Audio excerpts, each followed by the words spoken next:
Good evening. Good evening. Hello, I'm Tom. I'm Dom, and welcome to episode 83 of Dom and Tom Sit Talking Hobby. Indeed. Exciting times, isn't it? Oh, I mean, yes. So, those who are new to this stream or are just watching the feedback, essentially what we do is we will sit and talk hobby for an hour. We'll also do some hobby. So we encourage you, if you're sitting at home watching this, do some hobby of some sort. If it's just clipping things off sprues, or making an army list, or doing some Make painting. some progress. Make some progress in your hobby. So, without further ado, Tom, what hobby are you working on tonight? Well, after waiting a week for these to turn up, I decided I might get these out of their box. Which is some blue horrors.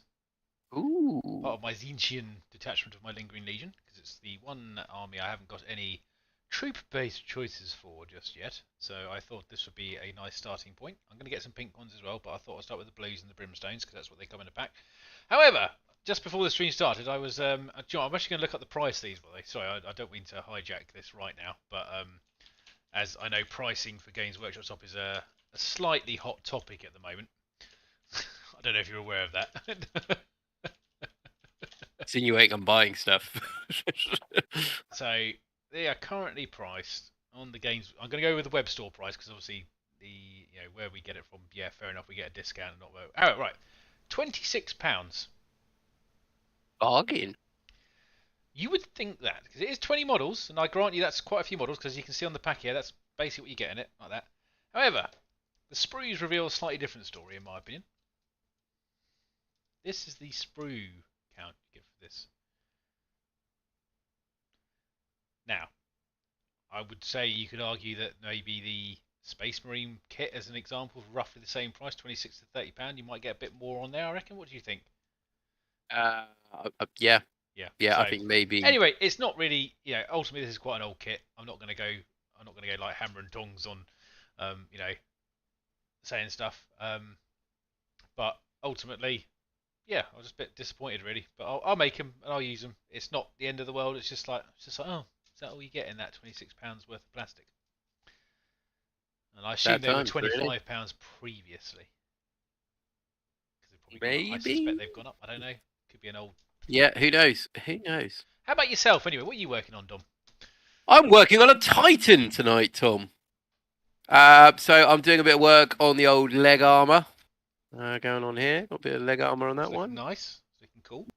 I have actually done a bit more work on it.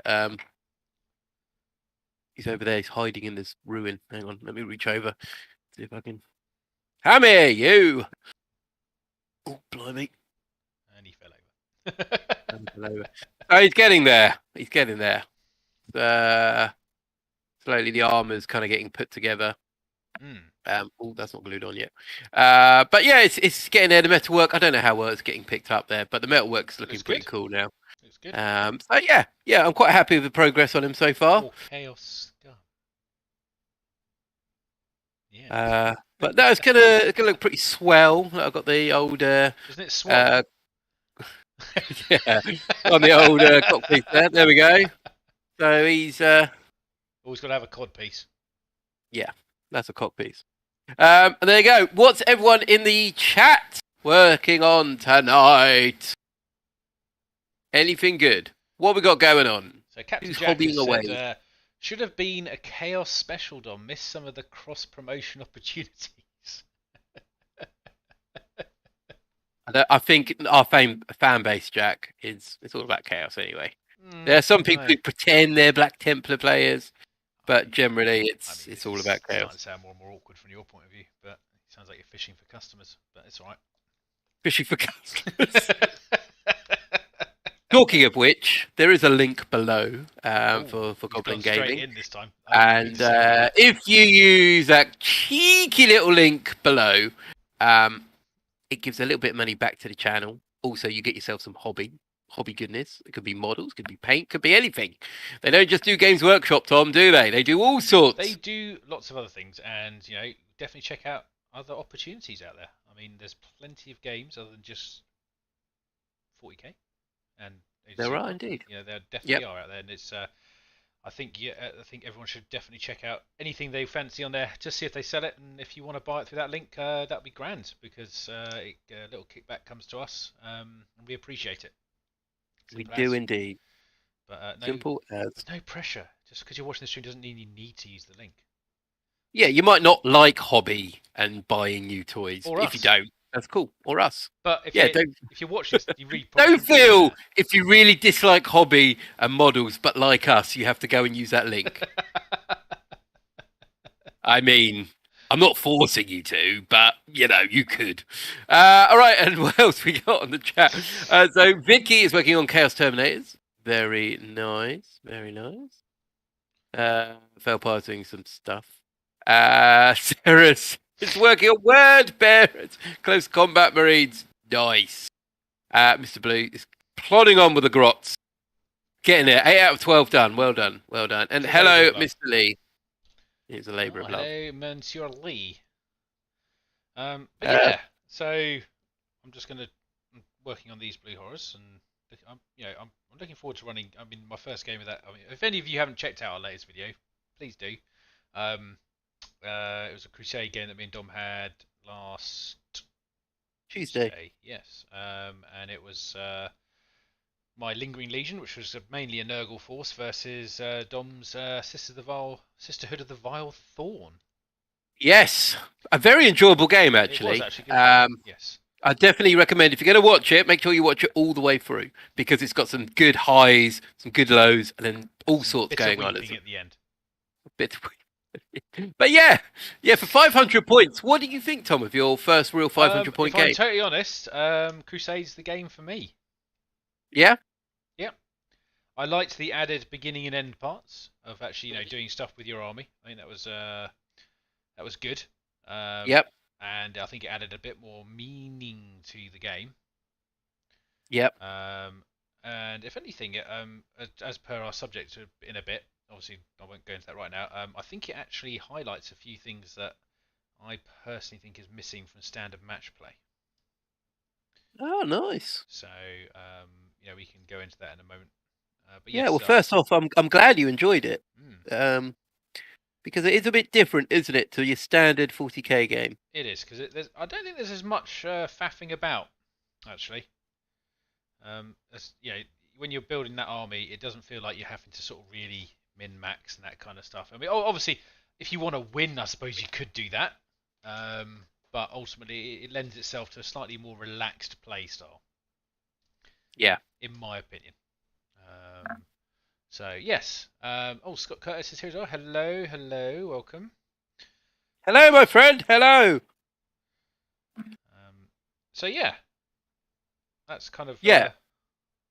I think that's kind of how I'd sum that up at the moment. Yeah. Absolutely. Well, I'm glad you liked it because it was a very enjoyable game. Hello, Mr. Holland. Welcome. Because, I think it just makes it a bit more interesting because I think when you're doing 2,000 points, it's one of those ones where you feel you have to take this, this, and this. Yeah. But with 500 points, and we're kind of saying it's a narrative crusade, which it is, you don't feel forced to have to take those You're not just kind of characters. It is. Don't sell it short. It is. That's the point of it, you see. And that's actually, I think that's one thing that me and you go on about a fair bit.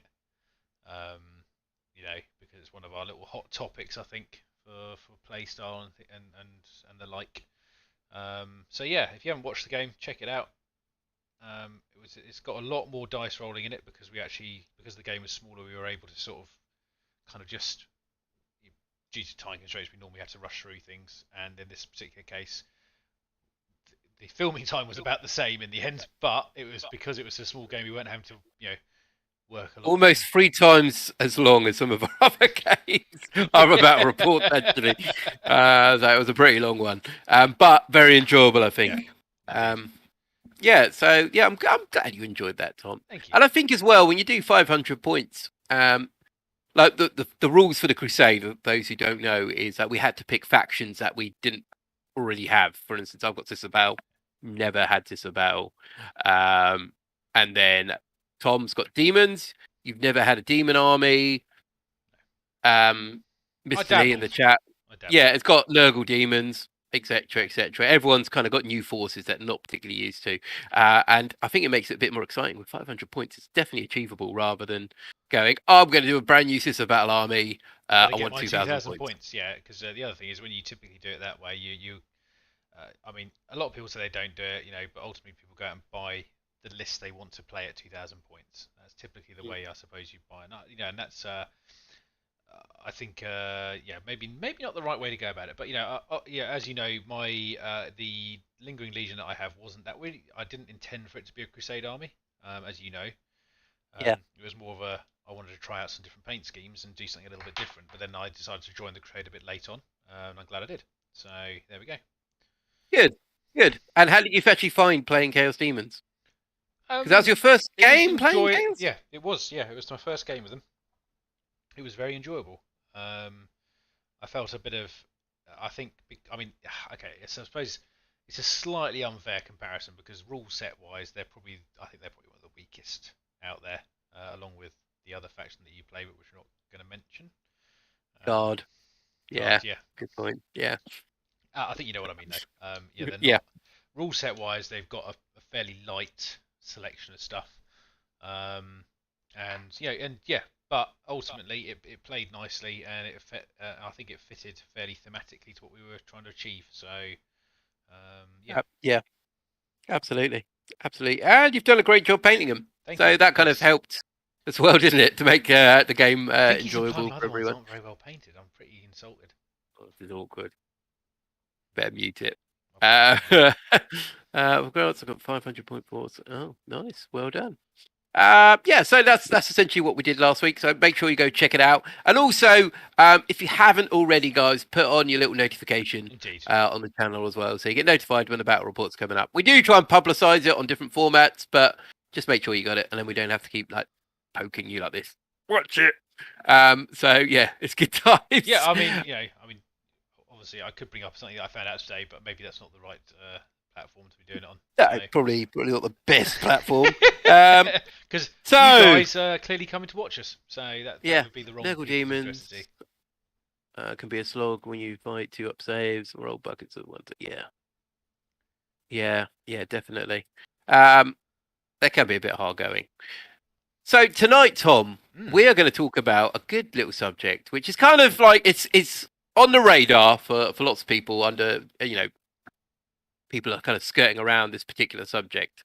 But what we're going to talk about in particular is what is Warhammer 40,000? Yeah. We've talked about this. We kind of skimmed on the top on a previous stream, and I think it was a bigger subject that we needed to dedicate some time to. So I think today we're going to talk a little bit about what is Warhammer 40,000. And of course, the people watching live on the stream at the moment, please put your thoughts in below as well and let us know what your thoughts are on the subject. In that case, I think we just say to you guys, what is Warhammer 40k? Even if it's just like your own opinion of what you think it is, put it in there now while we're just kicking this off. And I am going to read a small excerpt from a very popular website for Warhammer. Because what I decided to start this conversation off with was actually by Googling the exact phrase, what is Warhammer 40k? Taking pretty much the first sort of thing that came up, which naturally was a certain website, obviously, because why wouldn't it be? And sort of read a little paragraph or two about what I suppose they want you to see first, because that's the best way I can kind of sum that up, I think. Do you reckon that's fair? I think that's a good idea. Start with straight from the horse's mouth, as it were. So basically, they say here, welcome to Warhammer 40,000, the thrilling hobby of tabletop wargaming.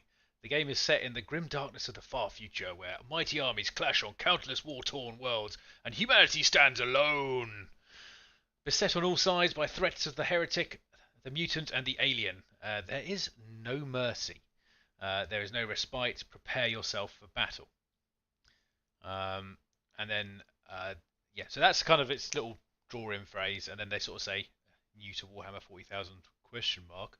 And I'll just read that bit out as well because that's fairly relevant as well. Welcome to Warhammer Hobby. You couldn't have picked a better time to get started. Being a Warhammer hobbyist opens up a whole world of activities and community. Everything from building and painting collections of stunning miniatures to pitting them against each other's armies in exhilarating tabletop battles and forging your own narrative in the galaxy of the future. You can delve deeper into the 41st millennium with a huge range of novels, video games, animations, alongside active online community of fellow fans. There we go. I think that's a good point there. So, yeah. Well, there we go. I mean, it sounds good. It does sound good. I'd probably buy some models at some point. I mean, did it actually say what it was, really? Not really, no. It kind of gave us a lot of narrative-y kind of... Yes, which is actually one of the more amusing things I find about the description. In my opinion. I mean, ultimately, you know, I suppose, judging by what we were just talking about earlier, we enjoyed playing a Crusade game, which is fantastic. But I do, and whether you guys agree with this or don't agree with this, I feel the current push is definitely towards this, obviously, competitive play style. Yep. In my opinion. I mean, I might be wrong, and obviously, if you guys feel differently, fair enough. Just say down below, and it's everyone's opinion. I'm not trying to sway anyone with a different argument or anything like that. This is much more. Unfortunately, this is going to be a very opinion-filled stream, I suspect. So I'm just going to read out one little bit from that website as well. Under the play subject, Warhammer 40,000 is a tabletop game of dark futuristic warfare that sees carnage erupt in its spectacular scale, whether playing narrative battles with friends or leading your foes to victory in gaming tournaments. You'll find that every tabletop battle you play is unique, exciting, and tells its own tales of havoc, horror, and heroism. There you go. So I think that's what we're more going to talk about rather than the hobby as a whole, because I think they've got some valid points there. You know, sort of animation and video games and novels. It's very, very much like every format you can think of. There's some Warhammer reference going on there. Mr. Blue. So to clarify, we're going to talk about the game, really. Yeah. I think we all know the setting, and hopefully we're all in love with the setting and the background and the hobby element. I think we're really going to be talking about the game and where it is currently and what we want from it and what it's delivering or not delivering. Maybe what we anticipate from it as well. You know, I think that's a good thing to think about. You know, personally, I'm trying to think kind of back to my earliest memories of playing Warhammer, you know, and ultimately it normally involved playing on someone's lounge floor. Erotic. Yes, but not in that way. It was the miniatures, I swear. But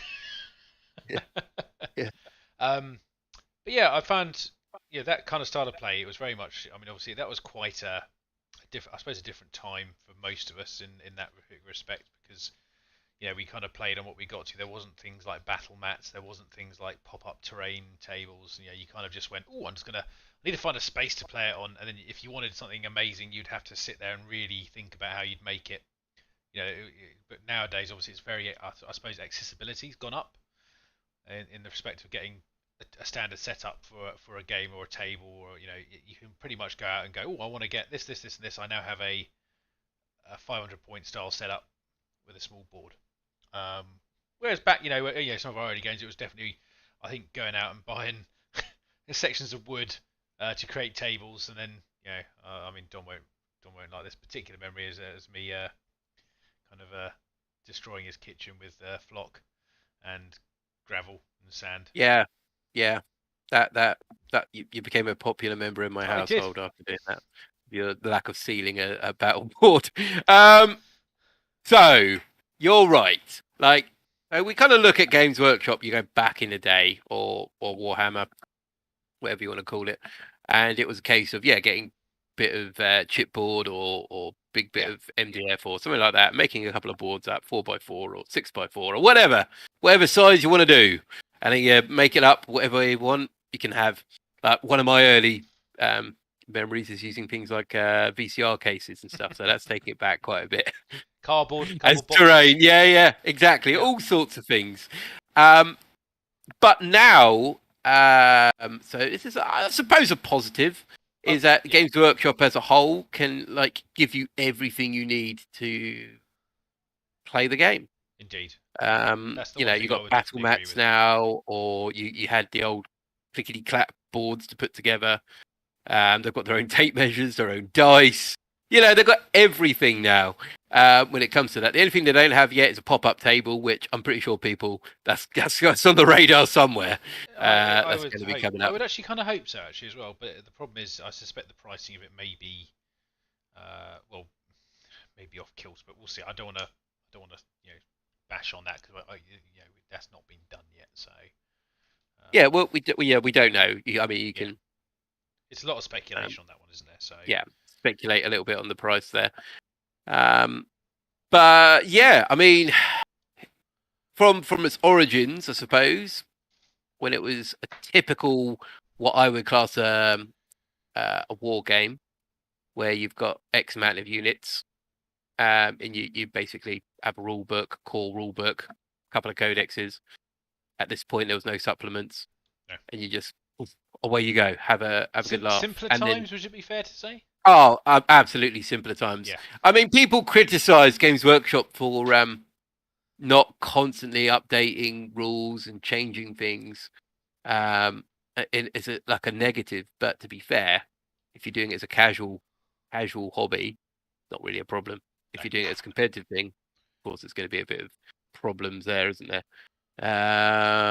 So let's go through the chat quickly. Not having any of the Crusade packs. I can't comment in depth a bit, but I do seem to be supporting both narrative and competitive. It does seem like a two-headed dog pulling in two different directions. Maybe an Aquila. There you go. Maybe, yes, the more apt, the Imperial insignia. 40k seems like the city of Detroit these days. I don't know, it might get political the rest of this comment. It used to be great, but Not from Mr. there are Boo, parts surely. you should avoid. Keep the doors locked in your car. Yeah. Yeah, absolutely. Like, let's look at some of the positives, right? So, Yeah. one of the major positives, although we're saying the price of the models is a bit high for what you're getting. The design of the models now is absolutely amazing. Like I've got my little Chaos Knight here. There you go, this little chap. And you wouldn't have something like that too long ago. And if you did, it might not be as posable as this. No. So it's a really cool model. So like the models are absolutely stunning now. The design work that goes in there, absolutely brilliant stuff. And it's a massive company. So they're able to develop stuff probably a lot quicker, as we've noticed, than they did before. I mean, part of me is still kind of missing the old school metal models. I don't know. Just something about like a single pose metal model I love. Maybe just a nostalgic point of view. Probably is. It's an age thing, Dom. Yeah. I mean, there's certain models I still have quite a soft spot for, like my Terminator Chaplain, which is in metal. Mm-hmm. I really like that. That's one of my favourite models, because ultimately, I suppose there's a slightly different ethos with designing them. Is the fact that they have that one chance to get it to look good. Yeah. And then that's it. There's no kind of redo on that once it's been published. That's what you're stuck with for the rest of the time. So you tended to get, in my opinion, they always looked quite, I suppose, slightly better than the standard plastic ones. Because they were like very much like, this is what you're getting. It's going to be an epically good model because we designed it. I mean, obviously there are some stinkers out there, as with everything, but that's ultimately it depends on who you get to design it. Yeah. Yeah, I mean, let's not forget the Kazachan Jungle Fighters. Oh dear. I see. Yeah, they've had good points and bad going points. to one of your sore spots already, so I don't know what to say. Sometimes as a third dish to go, that was so broken, it was an instant win back. Was it? I don't know. But I think it's a little bit different now. Like the way they're producing models and codexes, it's pretty much instant win if you get a new codex and a new army. Yeah, It's I just think like, that's fair to say. No matter what is said, in defence of it, ultimately most new codecs tend to come out at the top of the power level. Yeah, absolutely, absolutely. The codex creep is crazy now at the moment. And yeah, it's just painful sometimes to go get some of these new codexes, and you just go, oh well, there's almost no point me deploying anything at this point. Yeah, like with so on Peter's comment, there is something to be said about not having constant releases of codexes.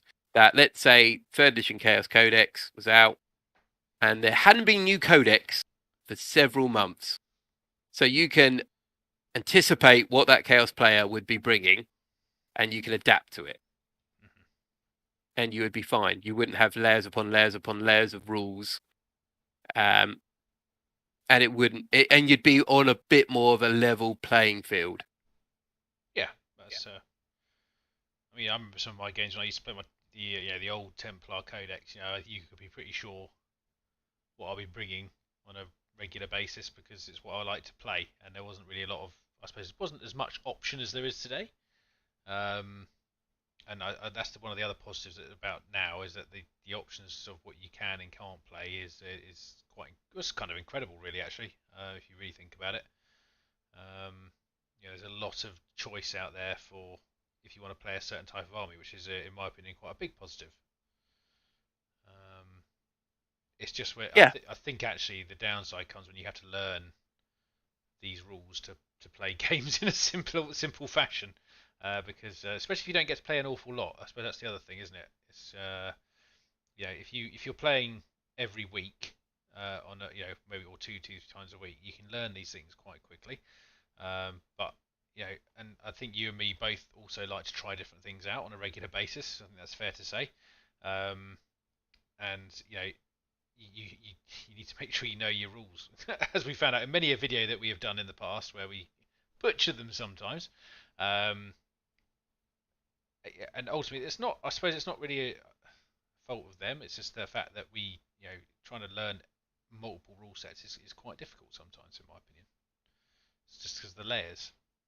Yeah, it's a lot harder now than it that has been previously. To either play your own army or to play against an army that you're completely unfamiliar with. And I mean, it's quite good that if you're in a gaming group and you might have someone like, the new Aldari Codex or new Tyranids coming out, that you've got someone in that group that plays that particular army, and then you can play games against them if you want and work out the good points and the bad points. Just have open dialogue about it as well. Not go in with like a biased opinion like your codex is overpowered. I mean, oh, you've never done that, Dom. Yeah, I've never had to say that. I mean, I don't want to keep going on about a particular one wound faction that I have. But yeah, I just think generally it's not the same war game as it used to be. I think no. It's overly complicated. That's very fair to say. It suffered from bloat, and I would almost say maybe a crisis of identity in some ways, in my opinion. Yeah. Because absolutely, ultimately, and they're not wrong to do it. They're trying to please a lot of different people, and that is very difficult to do. Honestly, I think someone mentioned this, a few weeks back, is that when something becomes very popular, more people come into it, but then that's a kind of a double-edged sword, isn't it? So you're getting people that are coming in that don't necessarily have the same core values as other people, and they want to play in a certain manner. And you kind of have to, if you want to keep them, you've got to adjust your kind of style to fit those particular people, which obviously naturally may end up alienating the other styles of people that play the game. Yeah. And yeah, I think it's something to say like along the terms of like gatekeeping. That gatekeeping has its place or on certain levels. You almost want to be holding Games Workshop to account on certain things. But you don't want to be scaring off new players that are coming in. 100%. Because I love this hobby and the community that we've got with Black Toad, and I think generally in a lot of people, Games Workshop, or Games Workshop based or wargaming in general, it's very welcoming. Yeah. I don't think. Um, I mean, I don't think even at competitive events we've ever really had a super bad time. You might meet the no, odd. no, You we might meet. normally end up playing each other There's many on reasons the for that. bottom tables. It's normally skill related. And also, I um, suspect probably not being ruthless enough. I think that's another thing. Yeah, I think in tournament. But anyway, that's a different subject. We should cover that one time. Actually, that'd be quite fun. yeah, But yeah, I mean, I suppose in the quest to expand it to a wider audience, you end up having to focus on multiple layers of a game. And yes, there's going to be people in this chat probably, and also people that may watch this at a later date that go, "Well, if you don't like the competitive scene, don't play it." I said, "That's fair enough. Yeah, okay." However, actually finding people to play certain other types of game can be quite difficult. Would you agree? yeah, yeah, For absolutely. instance, you know that if you go to a tournament, you're going to have 6 games of Warhammer 40k potentially, or 5, whatever it is, in a day, depending on where you're going to tournament. Sorry, 3 in a day and 5 in a double day tournament, whatever. But to do that, you have to conform to that style of play. Yes. Um, Hello, Michael McGreevy. Sorry, my focus was slightly off on that screen. I'm just going to move that slightly better this way. There we go. That's better. Yeah, I think you're right. I think, and the thing is, like one of the good things about a tournament day or whatever, let's just call it a tournament for argument's sake, is that you get to play different people, meet different people, encounter different armies, which is great. Absolutely great. I've got no problem with that whatsoever. And I would happily go to more tournaments if the codexes weren't over so ridiculous at the moment. It's Stop just it. insane. Stop bringing it Um, back. I'm not talking about Chaos anymore. I'm not talking about them. I know you think I am because But I'm they're painting a pretty Chaos much the Titan. only one that hasn't been released now. God, Chaos Knights, demons. I know. I'm just saying. I've got demons as But well. it's Yes, yeah, it's fine. all right. So I let's say appreciate it. Space Marines. Space Marines. You've got your lovely Black Templars that had a codex not too long ago. No. And you played Custodes, haven't you? I have 2 Custo bottles. No. No, you've played against Custodes. Oh, yes, I played against Custodes. Sorry, yes, but before their latest codex came out, though. To be fair. Ah, right. Yeah, Okay. it was that was back at the last meta event we were at. Mm. No, that Okay, was actually that was actually at the private meta event. The one day. Okay. Okay. Well, I'll leave it there because I thought you played the new codex. They were still brutal. Yeah. Okay. So brutal. So they probably didn't get any less brutal. No, and and a lot of people probably agree with that particular comment. The fact that they have become quite a powerful faction now. And yeah, and ultimately they probably had to make them fairly good because it's a small model count army, and you have to buff that to a certain degree, I suppose. Yeah, no, I completely agree. Like if you've only got 20 models and your opponent's got 50, your 20 models have to be lasting on the board somehow. But at the same time, it should be an even game, if you know what I mean. Mr. Blue says the focus on competitive can cause a fear of missing out. So some people end up going to the game store thinking I have to play. Yep, no, this is kind of exactly what we're getting at, really. And I just think I'm trying to phrase this without trying to say. I don't want to get too preachy or whingy because I'm not actually trying to stop people playing the way they want to play. It's just I find it slightly disappointing that I do feel the narrative side of the gameplay seems to be taking a back seat a little bit. Because actually, when you have these big releases come out with codexes, you get the codex, and obviously all the rules have gone over and all this kind of stuff. But I think the bit that Games Workshop probably misses a trick on, in my opinion, is actually when it comes out, it almost needs them to sort of cover each section of this book in almost in a review style, and explain about all the things about Crusade as well as just the rule sets for the game. Because obviously, it's such a big thing is made about the rules of each unit. And I think that overshadows a lot of the other parts of the game that you can play, rather than going, oh, this unit is now consigned to the graveyard because it got a real bad deal in its latest codex. We've all got units like that. There's certain units that you would never consider buying based on the rule set. I'm sure there's some chaos ones that you've got that you would probably lump that Yeah, category. yeah. Yeah, definitely. I just think maybe, yeah. Well, there's going to be no way really of promoting particular units, is there? No. Particular units, you're not going to be able to promote because, from any point of view, except for maybe the narrative or the model, With narrative, you can sort of the say the rules flavour can of be the unit. absolute trash. Exactly. Yeah. Exactly. Yeah. That's the thing. And Mr. Bleach has said designer commentary. Yeah. I mean, they do some designer commentary, but it's very. I wouldn't say. I suppose like the average player wouldn't know to go and look for it. I suppose. Um, Mr. Lee, I said, I think a lot of the competitive talk does come from a lot of other YouTube channels, a lot of rules breakdowns. Yeah, no, and that is a fair. I think that's a fair comment, Mr. Lee. And actually, obviously, I think me and you have been talking about this, haven't we, Don, about the way we do our videos from now, and I think we're pretty moving down towards this more, I suppose, narratively focused game playing set. Yeah, I think generally our games are pretty Yeah. narratively fun. Yeah. Occasionally, we'll chuck in a practice game for a tournament or something. We'll be chucking in like secondary objectives, but generally we tend to make our own missions up, Yeah. or do the open war deck, Indeed. which is it's fun. But yeah, that's how we're doing it. It's a really competitive game, and there's lead up to a tournament because we want to test our armies out. That's pretty much the only time it really happens. We don't really sort of go, oh, I'm gonna bring the nastiest list I can possibly find to you, because actually 9 times out of 10, because the armies we play, it ends up one of us getting absolutely pasted.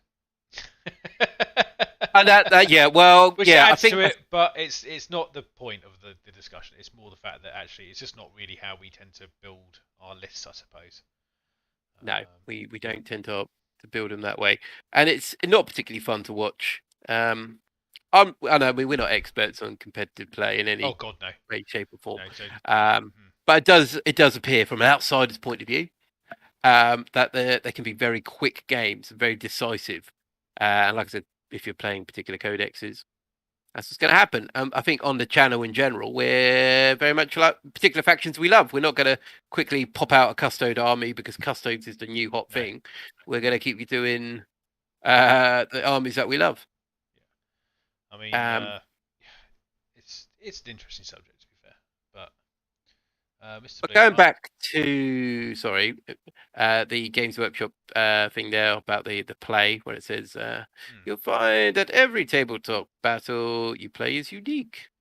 And I was like, I don't think it always is particularly unique because a lot of these are the same missions that you keep plugging out at the same time. you see, but again, that's because, in my opinion, the main topic of the discussion is drawn towards the competitive scene, and ultimately, right, if we play a game, we make up the mission. But if the majority of coverage, and this is Mr. Lee's point here, about YouTube channels covering competitive stuff, that's what you see. That's the limelight. That's what you see the majority of the time.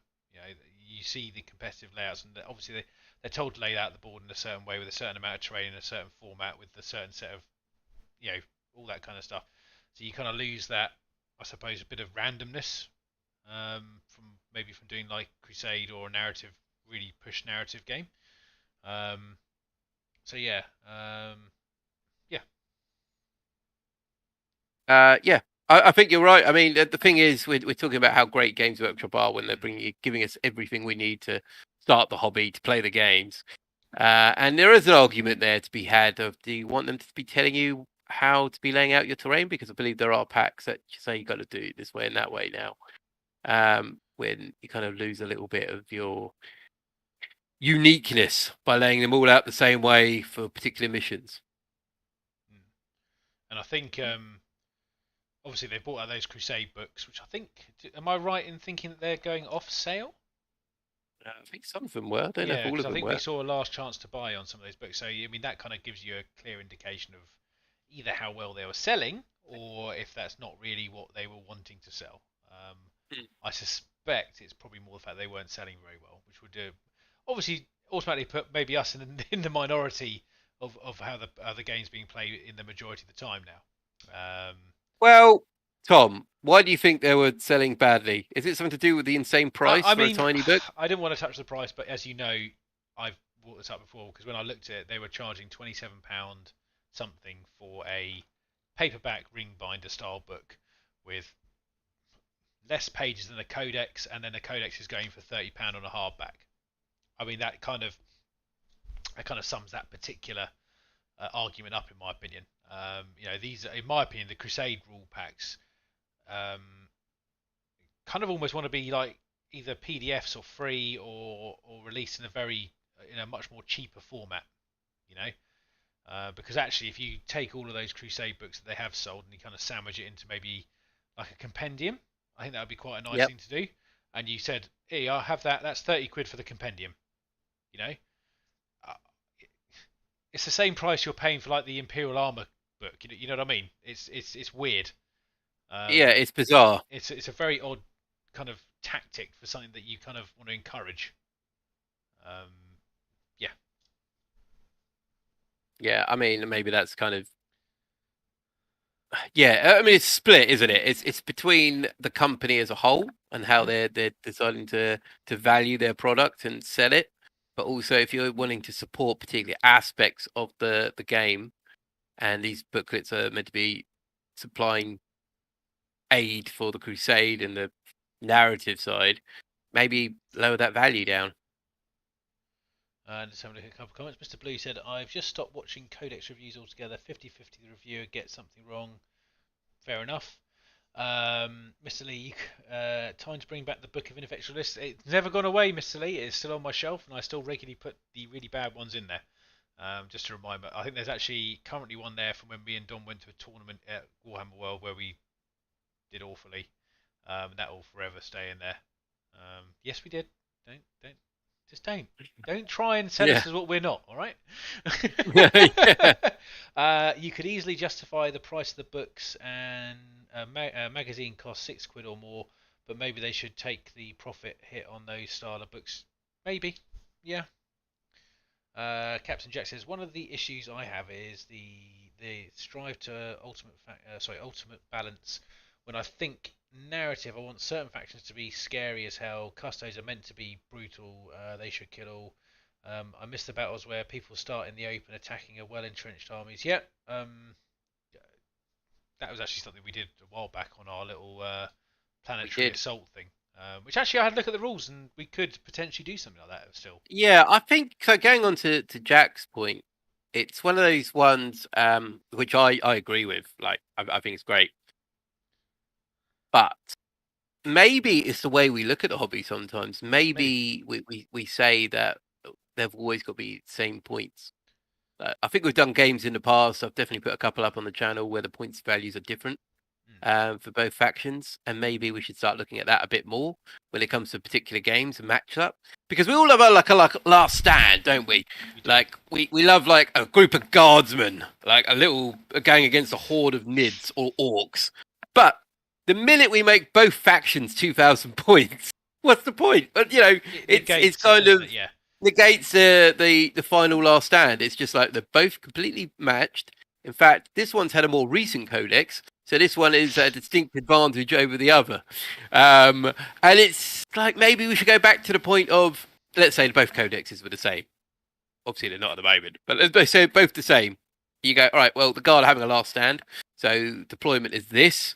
They've got 1,000 points, and the orcs have 2,000 points, and let's add in a minefield. Yeah. Or let's add in bombardment from off the board. Let's make it more fun. I mean, But it's one this thing. is what Games Workshop are missing. They never have that. Like, you look at the armies, and you kind of sometimes hope that they have these brilliant mission write-ups. This is amazing. Look at the armies.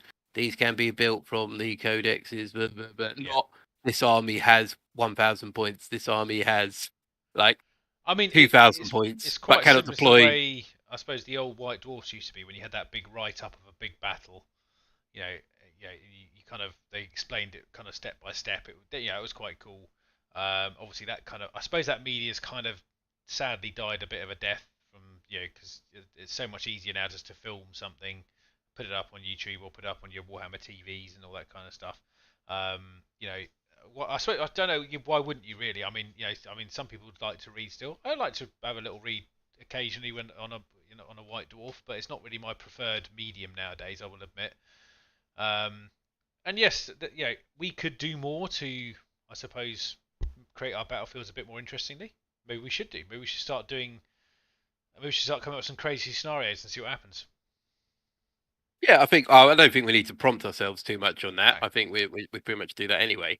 But I just think generally maybe not just us. I'm not talking about the channel. I'm talking about you guys at home. I'm talking about your games. If you want to have a fun game, don't always feel that you have to get the latest chapter approved and play the games from there. Honestly, we stopped do doing that that, at a and it was tournament. quite freeing. It was just going, oh, I'm just going to do an open war game. So it's this card, this card, this card. That's quite interesting. And obviously, sometimes we get a silly twist where we're like, well, that's just stupid. And we'll just, you just redraw it and pick another one. And obviously, what I have done in start of this conversation is I've put there's a new channel, and sorry, hello, Daryl as well.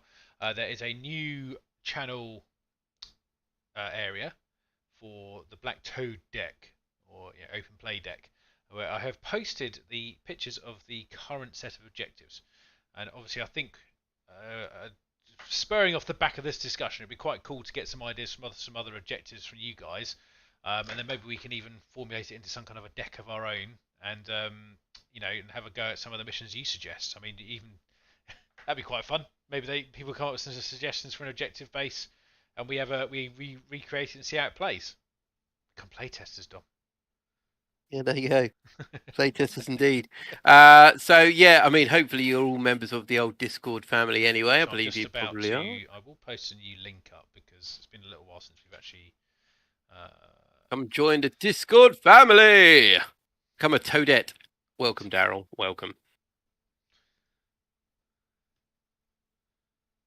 Let's just log this in. So just bear a minute because I actually have to do this on my web one, otherwise I ruin the stream, which Dom doesn't like apparently.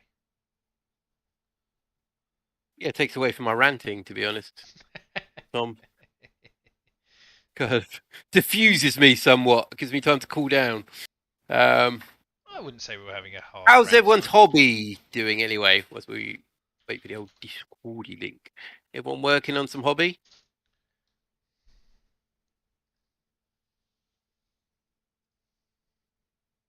I'm slowly getting there with these leg guards. I don't know if this will kind of come up well or not, but kind of getting there. Whoa. I think what else I've got, but some bit more weathering on there and some scripture, but it's starting to get there. There we go. Painted a new Elder Charge kit. Oh, very nice. Yeah. Got your supplies in, Daryl. Look forward to seeing them. More Eldar for the grinder.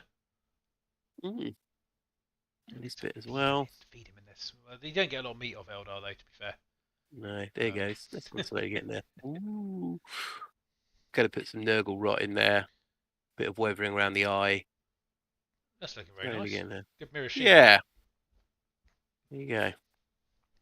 So yeah, in answer, I think taking our original subject, obviously, what is 40k? It is very much in the eye of the beholder. Yes, it is indeed. And it really shouldn't be preached, but sometimes I do. I think I suppose the whole crux of the conversation is that sometimes I feel that there's a certain style which is pushed to the front, and that's what is being sold. And yes, that's if that's what they need to do to stay in business, then fair enough. But it does mean that, unfortunately, as we see, stuff starts to sort of take a back seat. Yeah, absolutely. I tell you what I'd quite like to see going forwards is, I can't remember what edition it was, maybe 4th edition. In the codexes, they'd come up with unique missions. I am a toad. Congratulations. So you'd have some unique missions per factions. And the more codexes you get, you can use those missions. Yeah. I think that would be quite nice to see some of them kind of occur. But yeah, I think you're right. They do kind of push particular ones over others. Yeah. And I think one of the worst things they've done is kind of embrace the ITC to make it more mainstream for 40k. Because essentially they're both the same, though, aren't they? They're pretty much exactly the same, Well, and I yeah. think that's I mean, probably. what you'll probably And see is I've got nothing against competitive play in any way, but when you turn your standard normal 40k into that, I think maybe it's a bit of a bad move. well, that's what you're hinting is the standard. So that's the impression, isn't it? Yeah. Which is fair enough. I mean, if that's what they need to do to make it sell, I suppose. But then you risk, as we said earlier, on alienating slightly other audiences. So yeah, It's bizarre, isn't it? Because like they say in the spiel on the website, when you open it up, it's all about like the grimdark. Go and check out these different medias like books and games and Warhammer TV, and you don't fall in love with the rule set. You fall in love with the narrative, the models, the aesthetic, everything else, and yet they move away from that almost instantly. If that's your main way of playing the game, I mean, there's obviously other formats: Kill Team, Apocalypse, such and such, whatever such and such is. But yeah, they just move away from it, and it's like, come on, if you want to do competitive's cool. Just don't make it your normal day-to-day 40k. Because it introduces quite a key thing about balance as well, which I think is another big thing about what happens in this game, is that people have this incessant need to balance all of it. And I think was it Mr. Captain Jackie said earlier about being Custodes being brutal and stuff like that. I think it was, wasn't it? Sorry if I got that wrong.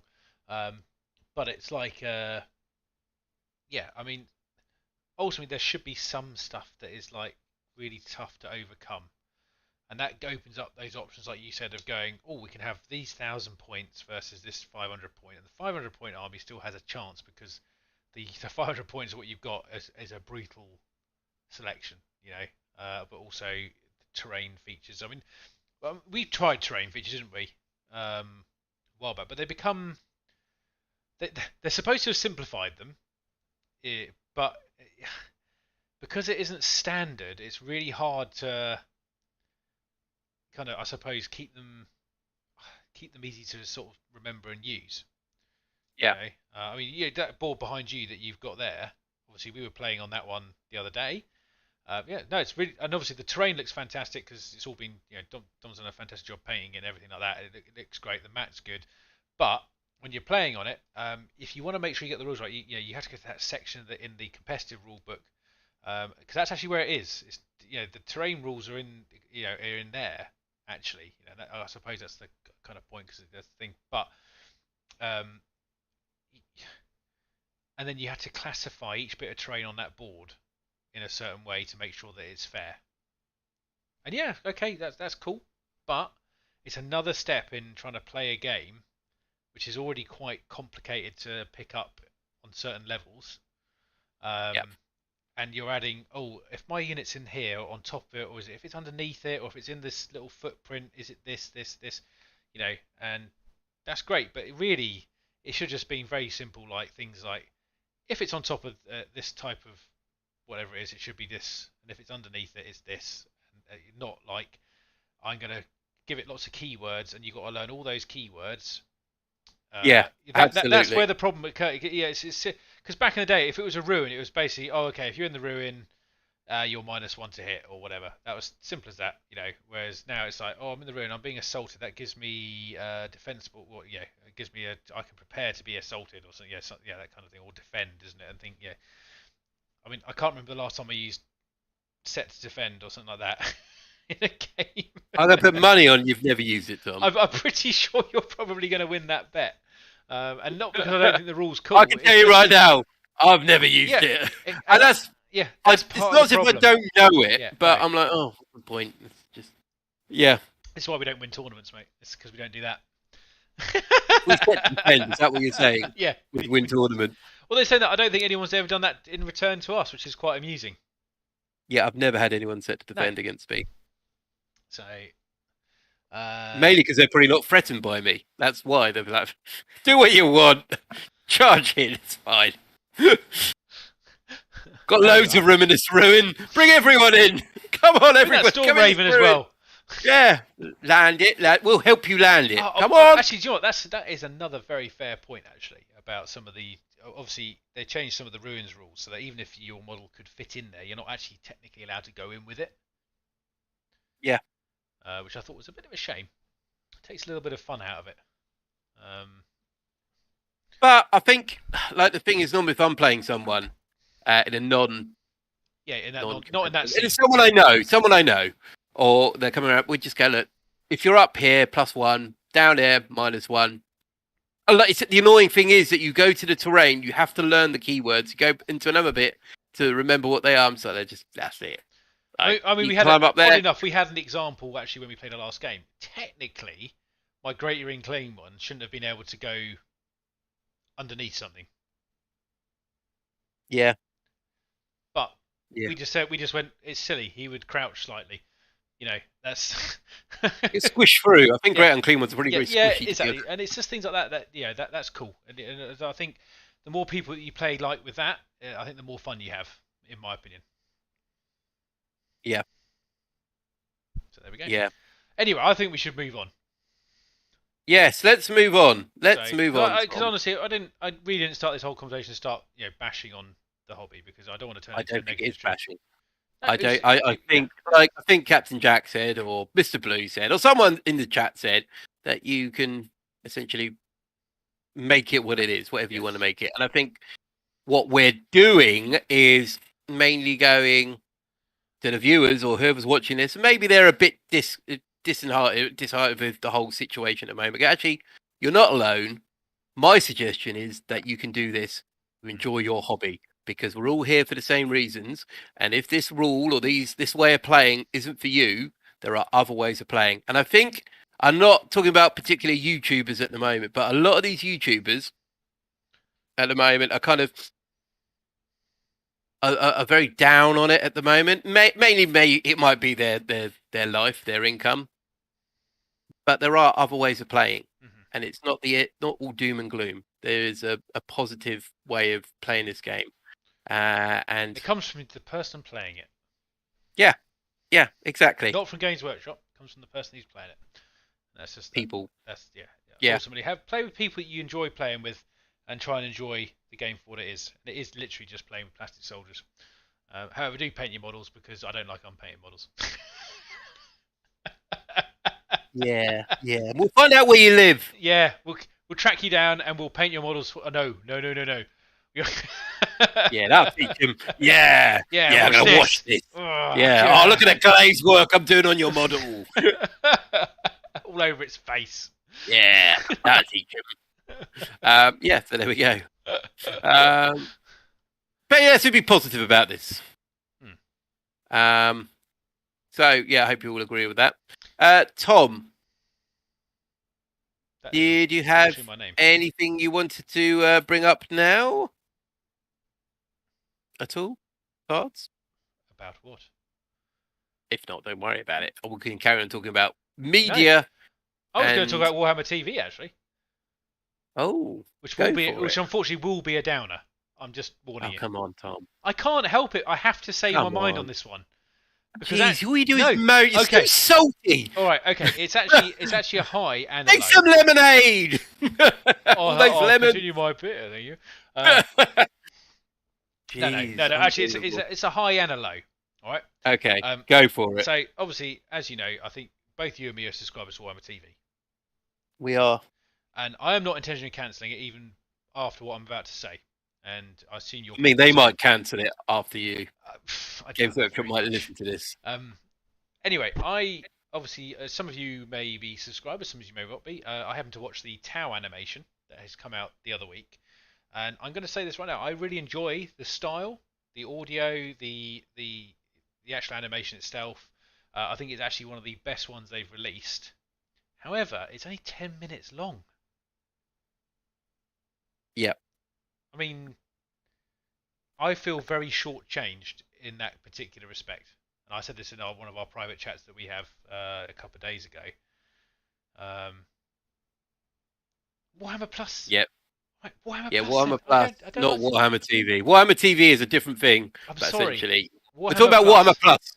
but He it's gets very what's on. passionate. But it's what's on Warhammer TV. Yeah, it is. It's on Warhammer TV, correct? We're talking about Warhammer Plus, though, aren't we? Yeah, but it's Warhammer TV. Okay, we're talking about Warhammer Plus. Yes, but it's the value of it, I suppose, of Warhammer Plus. Yes, but you can only Yeah. get Warhammer TV through Warhammer Plus, correct? No. Really? Warhammer TV, I'm pretty sure, is also streamable on Twitch Okay, fine. Then because it's the community Pardon things me. as well. Because if I actually okay. put in Warhammer TV, it takes me to Warhammer TV as well. Watch this content. Okay. Okay. Just saying. Maybe we're splitting. You're splitting hairs. Yeah. I think you all know what I'm going on about anyway. The place where you purchase a monthly fee, which is, yes, it is the Warhammer Plus TV, but Warhammer Plus feature, which you... Yeah, we know what we're talking about here. Yeah. Anyway, either way, I think the only reason I've probably kept the subscription now is because I'm too stubborn to give up on that model at the end of it now. That's the reason. It is. The minute you get that assassin. Yeah, but I'm halfway through a year. I'm guessing you went for the assassin. Of course. Yeah. I didn't want the. I'm halfway through this whole subscription debacle, and ultimately, Daryl cancels again. Oh, he said, Daryl, if you said you cancelled again, that means you resubscribed once, which is an odd thing to do. I'm not going to go into that though. Yeah. I do apologise. I'm back. I do apologise for my reaction to Daryl. I know Daryl in real life, and he knows where I'm going. He knows I'm just sort of firing stuff in his direction because it's amusing. But ultimately, yeah, if there wasn't that at the end of it, I would find it difficult to justify having kept the subscription going for keeping it going for a long period of time. I've actually found the app useful recently, so I'm not going to bash on that too much. I think that again, I think unfortunately if you take all of the, Daryl, I don't agree. I don't think it's terrible. I don't think it's ready. I don't think it was ever ready for release personally. But for looking at the rules for a model for an army that I don't actually own the codex for, it was actually quite useful for when we were playing the other day. For that respect, but ultimately, I think if you take every individual part of the Warhammer Plus subscription, I think people will be disappointed overall halfway through this particular venture. And obviously, if you signed up just to watch one of those things, I think, or not just watch, sorry, to use one of the features of it, I think you're going to be even more disappointed. If you sign up just to get the Battleforge stuff, or if you just sign up just to get the Warhammer the Warhammer animation content, I think you're going to be quite disappointed with what you've been given so far. And I don't know about you, Don, but I got a kind of a sense that there's a kind of almost an admission of this from Games Workshop a few weeks ago. It said about the second episode. Yeah, because obviously that slipped, and ultimately, if it was a 30-minute episode, I could kind of go, oh, fair enough. These things aren't easy to make, but it's a 10-minute episode of something that actually looked pretty good, and they did this with the Angels of Death, obviously. And they were 20 minutes long, maybe a bit less, 18 minutes, 17-minute run times, something roughly sort of about that. So it's actually gotten shorter, and they still can't release a lot of it. And in my opinion, it sounds more and more like they just were not ready to release a streaming service. Not in the slightest. It actually almost reads that when they bought all these people to come and do animation for them, it's like they went, yeah, we're going to buy them all, and then tomorrow we're going to release all of the content for it because they can have it done overnight. And I'm like, that's not how it works.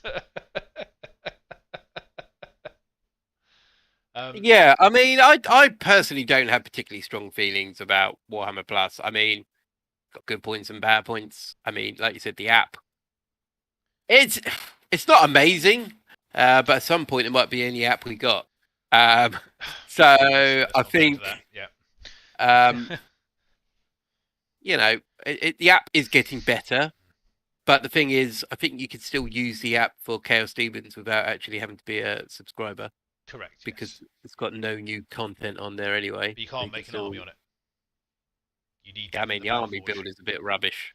It is. It's not the best at all. But then, as you said, it may be soon the only thing that we have, which is usable with the correct rules on it. Yeah. They get easy, fast money from trailers. I mean, I suppose that's probably not untrue. But I mean, did they put that Space Marine thing up on Warhammer Plus? That is on there as well, yes. Or was that going to be tomorrow? No, don't. Exciting. Please, no, that's already up on there because I saw it the other day. That is actually already up on there. But yes, but you could have equally seen them doing that. You know, that's kind of where the problem is. You know, that's. In fact, they might have been better actually only releasing that on Warhammer Plus. Yeah, because it would have given them more content. Yeah, exactly. People go, oh my goodness, I've got to subscribe to see what this is all about. I mean, you can. It's changed the narrative and the lore. I've got to watch it. Oh, it's got a bolt gun. Mic off. It's an Ultramarine. Never seen one of them before. Mic on. Right. You just need to go to the toilet very quickly. Okay. Fair enough. Well, Mic off. Tom relieves himself. Shall we talk about what hobby we've all been achieving tonight? I am currently working through the leg guards of El Titano. I'm not sure how well this picks it up, but we'll give it a go. I've still got to do a lot of work on the metal here, but it's kind of like brightening the red. You can see where it's slowly getting there. On there, I'm going to put some scripture, bit of weathering on there. I've got to work through the metals on here as well. On this one, I've actually cut the back, cut that down a bit more to fit onto the leg on the Titan. Okay. Oh, 2 more grots, getting close. Nice. Captain Jack. What happens when you try to turn fans into filmmakers? One of the reasons I never got into start this series. Yeah, technically brilliant, but 1 minute of footage every few months. Nah. Yeah. Absolutely agree. I mean, like Tom was saying, it's hard to watch because you're like, oh, it's over. I've got to wait a couple more weeks to release another part. But if they suddenly brought them all out in one, might be worth watching. I mean, it might only be about 40 minutes. What Captain Jack was just saying there. They're quite short videos. Hello, Andy. Oh, nice.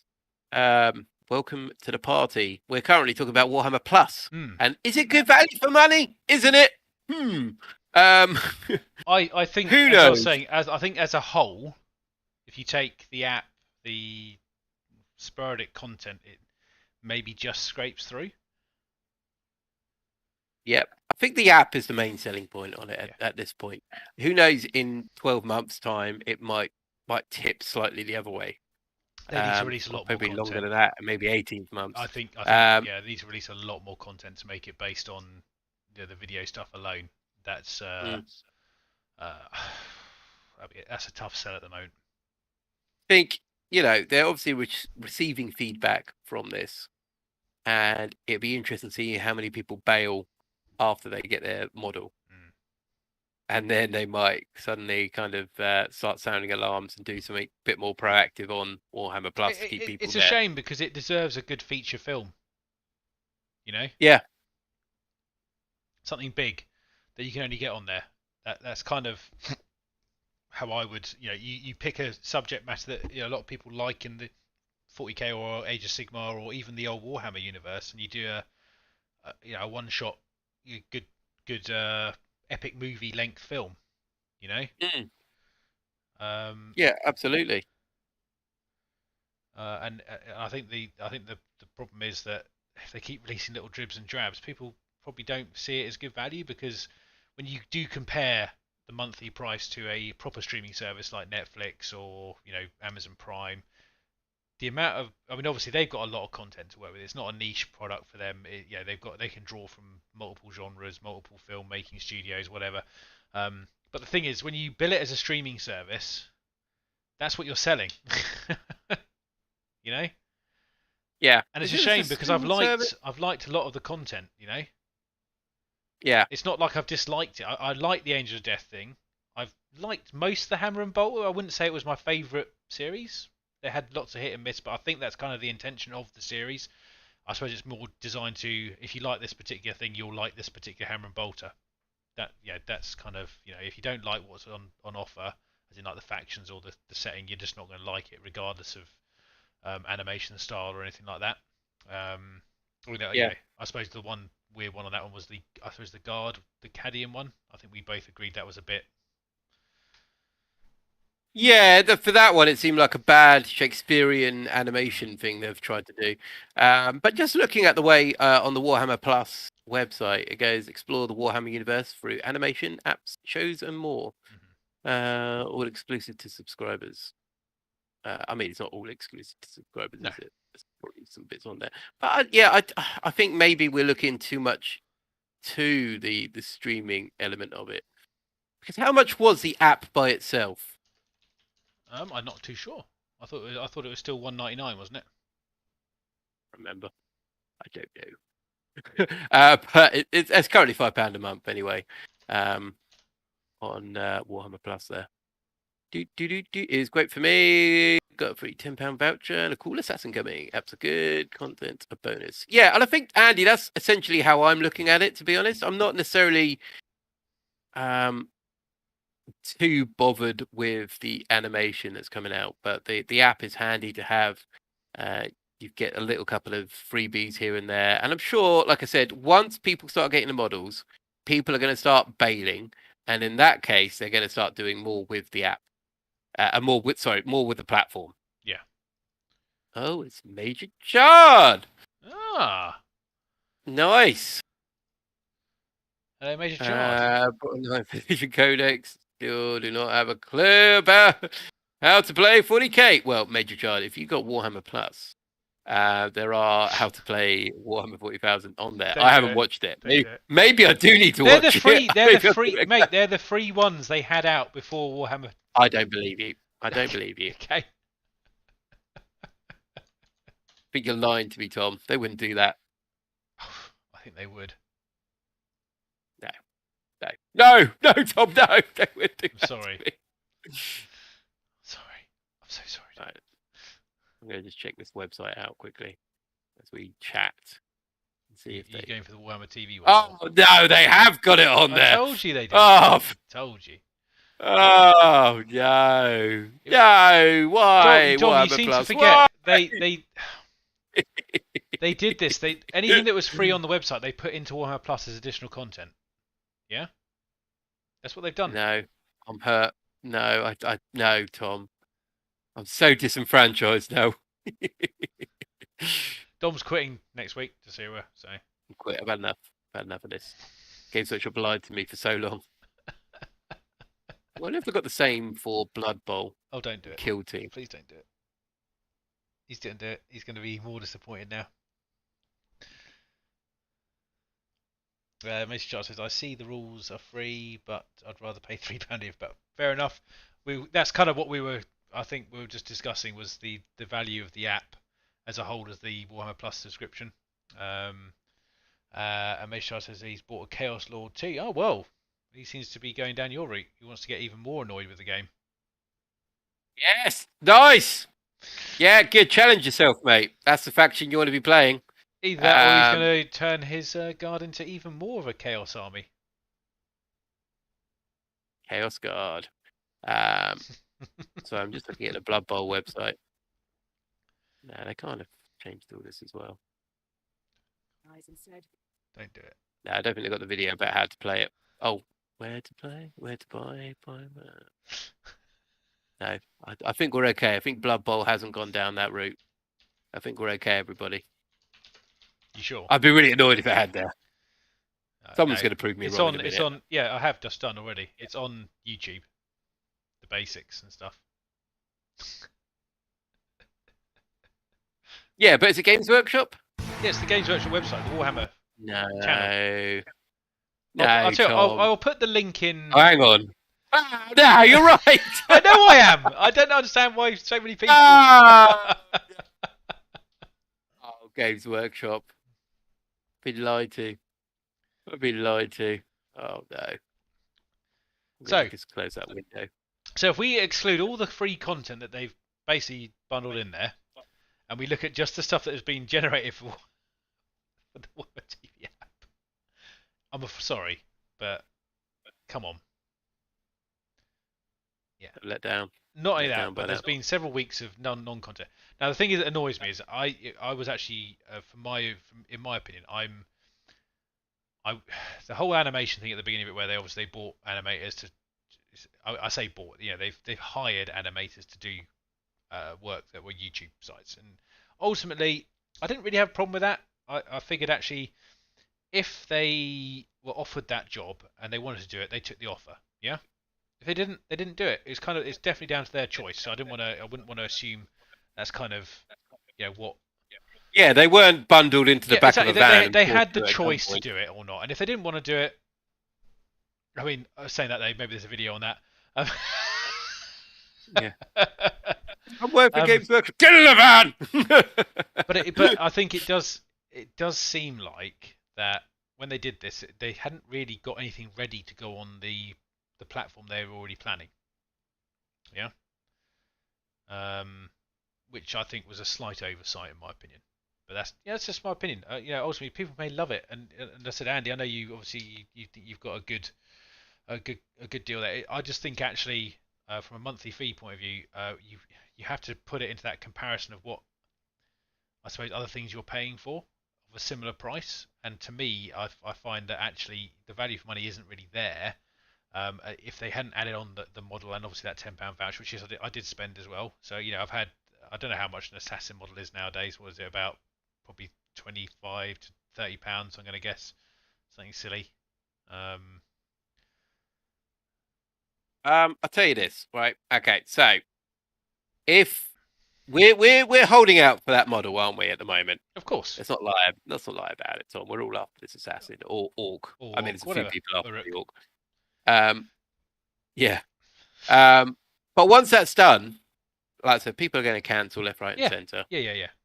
So really, like £5, £4.99? You can just get it for 1 month, watch all the animation you want, and then cancel it. Of course.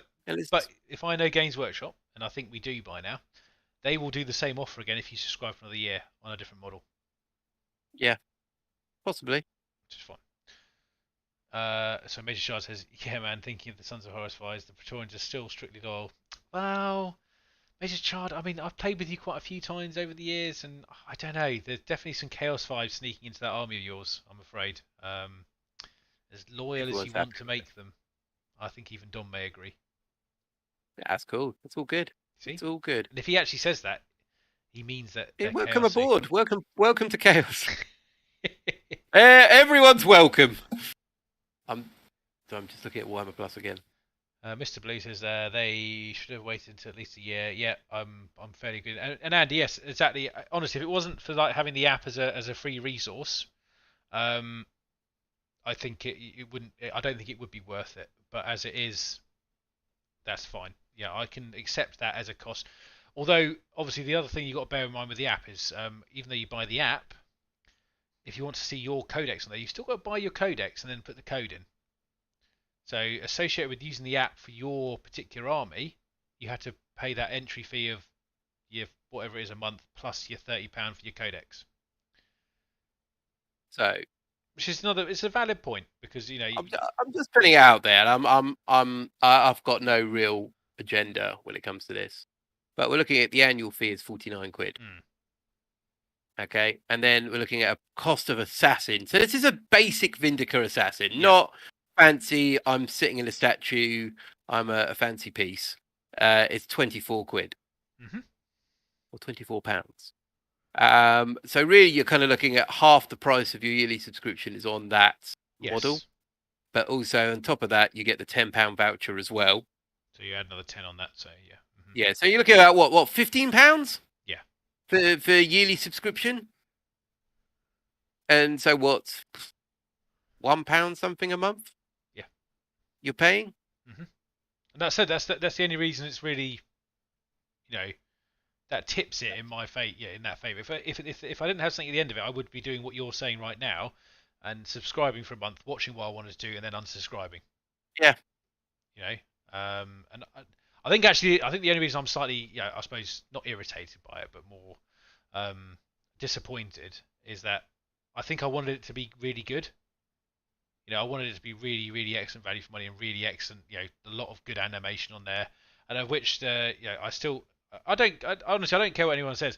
It's too short for what they're. All the episodes of things are just too short for what they're billing it for. They are. No other service would you accept a 10-minute or a 18-minute, 17, 60. They've got progressively less, I might add, episode for something that you pay even a small amount of money for. Yeah. Yeah, I mean, to be fair, we've all got on, we've all got on. You and me got on day one or day 2 or 3 of Warhammer Plus. So we got onto a platform where essentially, like I said, they weren't ready, or they've just started out, and they're slowly working their way there. And like I said, in the future, it's going to change. It can't carry on the way it's going to go, and it's going to change. I think maybe I look at it this way. Like, I remember when I was a kid, and I was thinking, wow, wouldn't it be cool if there was an animated series or a series of some description of this that I could watch? And there is. I mean, I can keep poking holes in it and say, oh, well, I want to see this faction represented, and they haven't done this. Yeah. And they're only now bringing out the first AOS one, because they haven't done any AOS stuff yet. And what would be cool? Be a Blood Bowl one. How awesome would that be? Yeah, see an animated game of Blood Bowl, a Blood Bowl, kind of Mighty Duck style Blood Bowl. Yeah, something like that. And it's going to change. Like, look, I'm under, no.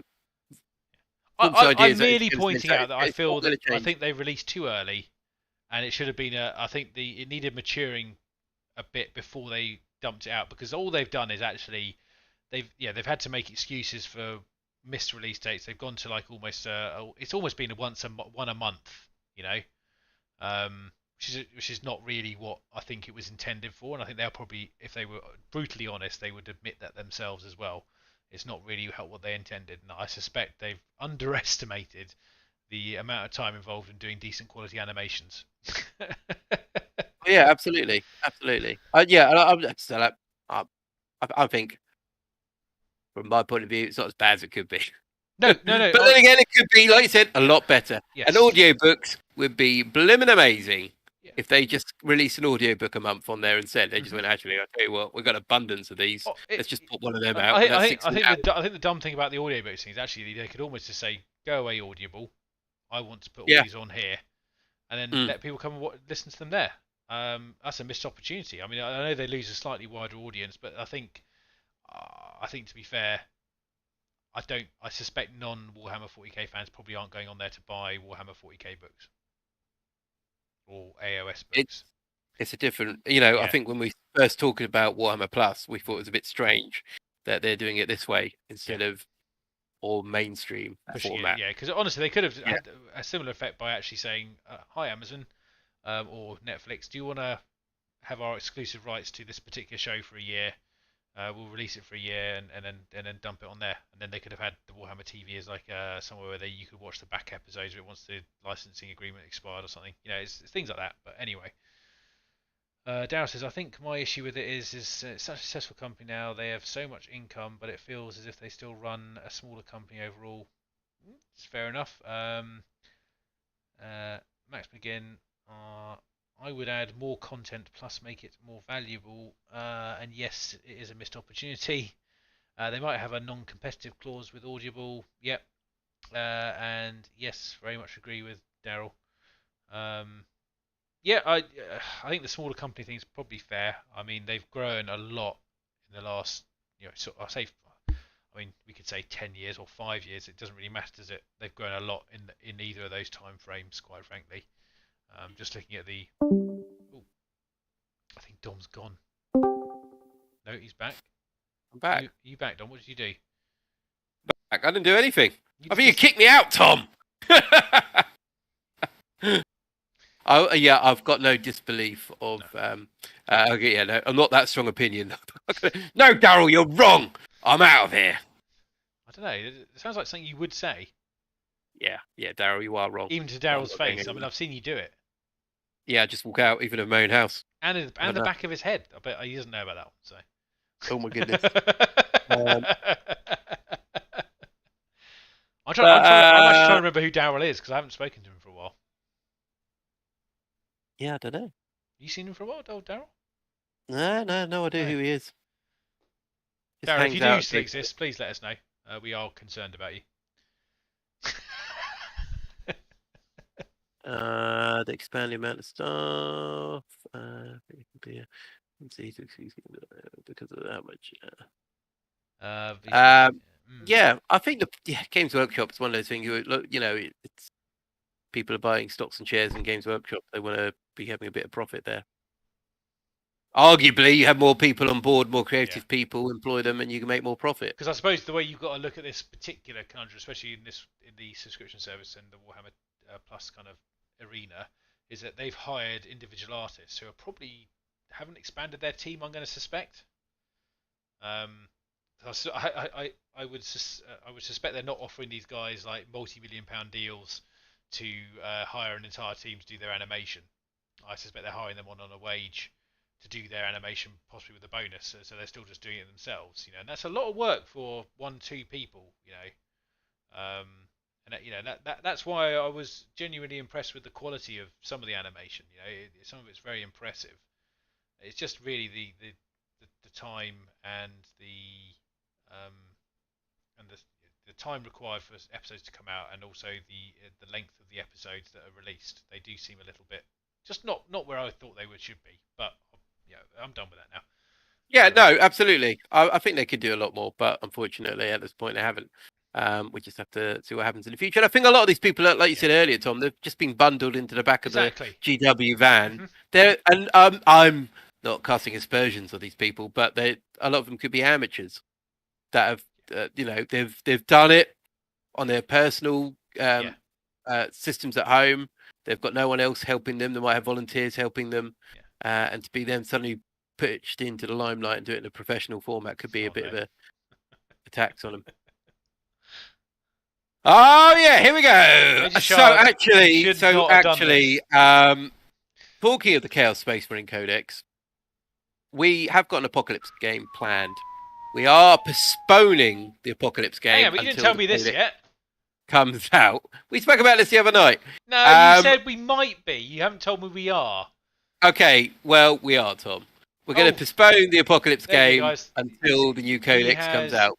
Because at this point, there's going to be no longevity in a game where, like we're saying about a relative fairness. So we need to just wait for that to come out. So it's going to be narratively. Okay. All right. There we go.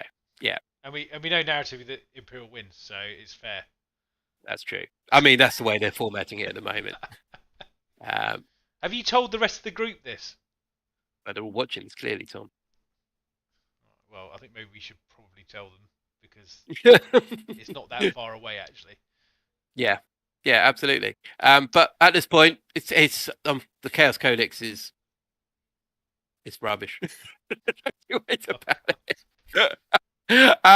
So yeah, we're just going to postpone it until the Codex comes out. And who knows, by that point, the point levels probably go up. Now. Yeah, sorry, Daryl.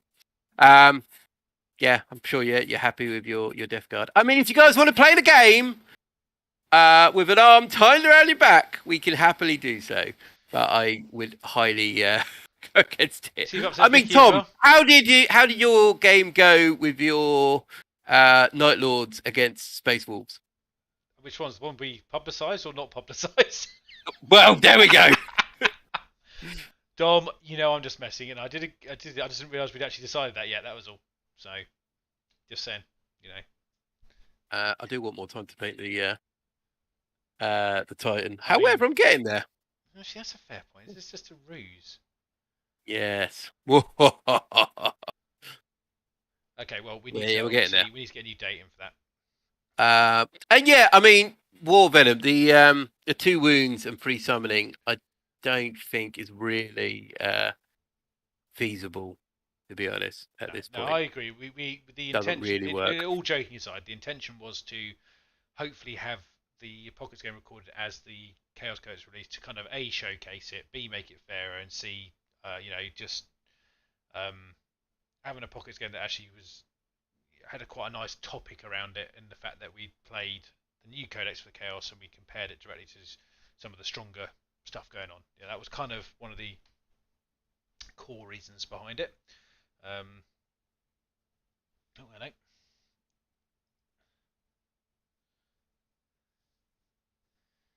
Apparently, Major Child is painting ugly nipples as we speak. Thought I'd share. Fair enough. I mean, I think we can show that comment. Let's I have done. not hide It's it. There we go. Yeah. But on that bombshell, in a classic other theme, I think we should maybe wind this down. There you go. There you go. But yeah, Ceres, I'm hopefully getting those as well. They look awesome. Hopefully that might predict a bit what's coming out in the Chaos Spaceman Codex. Maybe there's going to be some brand new funky stuff coming up. I hope so. I've got an Idol's army that needs some new stuff. Well, yes, that is true. Mainly because I've broken all the models in a rage from the last game I had. Yeah, table flip. I've had enough of this. Oh, actually, before we go, how did do you want to go through that game? I mean, obviously we didn't. Got all 2 turns of it. Yeah. So tell us what happened, Tom. Okay. Do you know what, guys? Actually, before we finish, this is essentially. I had actually intended Dave Holland, who may or may not be in chat still. I hope he is.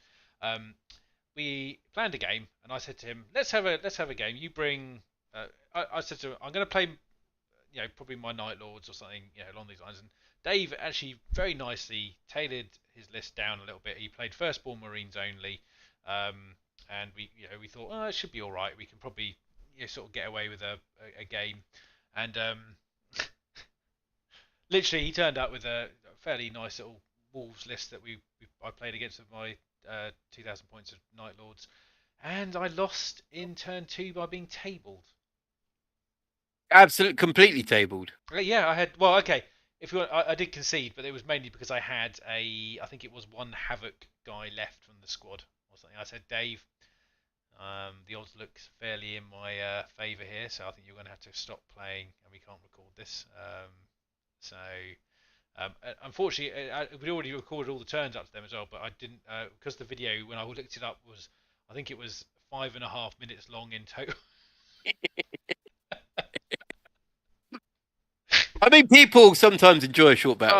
Oh god! But I suppose what I could have done is I could have also then recorded the game I had against Vicky when I played her Crimson Fists as well, which also was about the same amount of time. Well, with your Night Lords again. So we could have had 10 minutes together. Mate. So yeah. Oh no, that's not good. So it does. I mean, honestly, as Dom knows, my Night Lords army was themed in a very specific style of trying to use some of the things that I wanted the Night Lords to be in my eyes. So I was trying to use the Terror Tactics thing, had some Raptors, and and various other. You guys have probably seen it on the channel now and then. It's not something I haven't played with them for a while because similar reasons to Dom is that actually they just don't perform in any way, shape, or form. In that particular manner, even with the add-on codexes from the from all the Faith and Fury books and all this kind of stuff, it doesn't add anything to it, and it is actually, in my opinion, an absolute shame. And as much as I love taking a piss out of me and no. You know I don't. I agree with you. I just this is all for camera. Yeah. I mean, your word bearers are awful, but that's and that's not talking about the actual gameplay. That's the army itself. Cheers, mate. Cheers. That's why we're postponing the game. Yeah, this is the real reason. He needs a repaint. He's a massive dick. I did an assessment of his models. I was like, no, this isn't good enough. You have to go back and repaint these. Unbelievable. I mean, the lighting's so good, guys. You don't notice the 2 colour minimum we used on them. So,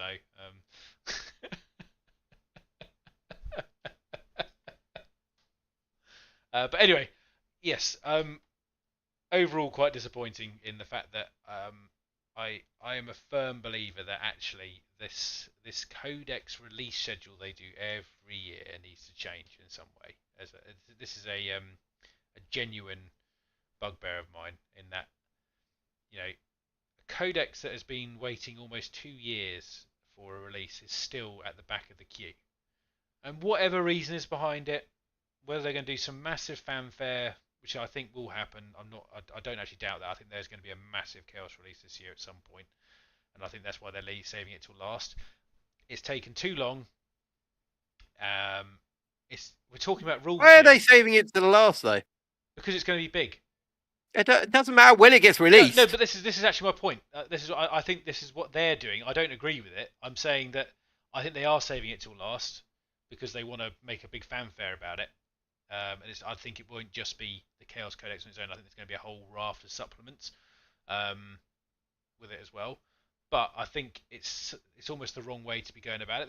I think they want to fix some of the very obvious glaring issues, which would take a FAQ to do. An extra wound and some point modifications would make them, I suppose, playable. Oh, they wouldn't be perfect, but they would be survivable. I think you probably agree with that, Dom. I think that's the thing. Like, we Yeah. can say, oh, we'll joke about it, but essentially, it's kind of like we all know it's there. It's just like, why don't you just do it at this point? Because you know that if you're playing a game, like if I'm playing a game, or if you're playing your Night Lords against whoever, and you went, actually, if I just had one more wound in each one of these models, instead of a 5-man squad, essentially it would be a 10-man squad. Yeah. But they just get wiped. Poof, gone. And because most other codes have had some form of release, generally the weaponry is geared much more towards marine killing, even in their current state of 2 wounds. Obviously Chaos gets a double bad. In fact, actually, they just find they're wasting shooting at them because they only have 1 wound. So there we go. Come on, Games Workshop, release the Chaos FAQ regardless of how long it's going to take you to release the Chaos Codex, and also stop ruining our Apocalypse games. You bastards. Yeah. Alright. God damn it. Anyway, are we sufficiently vented? Yeah! Yeah, I've almost finished these bits here, so I'm very happy with my progress tonight. What about your progress? How'd those blue horrors go? Oh god, I'll try and pick them up. We've done a little bundle here. And I've got some more here. They won't take long to finish, honestly. They're very easy to make. I kind of lost interest about halfway through. Because, yeah, I was more interested in talking. So, yeah. Yes, BTS, obviously indexes would have been a nice solution, but it's too late for that now. They can't. They've got themselves in that hole now where they have to keep digging now until they come out the other side. Sadly, Digging, yeah. they do because it doesn't fit into their 6 monthly plan now, so it just won't. Yeah. But anyway, so I think we're done. Yes. Thank you everyone for watching. I hope you've all enjoyed it. Remember to tell some friends about Black Toe Studio. Yeah, please share us around in more ways than one. And also make sure to go watch our latest video if you haven't done, and give that a share as well. We really appreciate it because it's we just want to see some more views coming in. Yeah, I suppose keep hobbying, keep enjoying the hobby. Don't give up. It is a good thing still, regardless of what we say or anyone else says. Yes, exactly. So everyone have a fantastic time. We'll speak to you soon. So this is Dom and Tom from Black Toe Studios. Until next time, take care. Bye. Bye.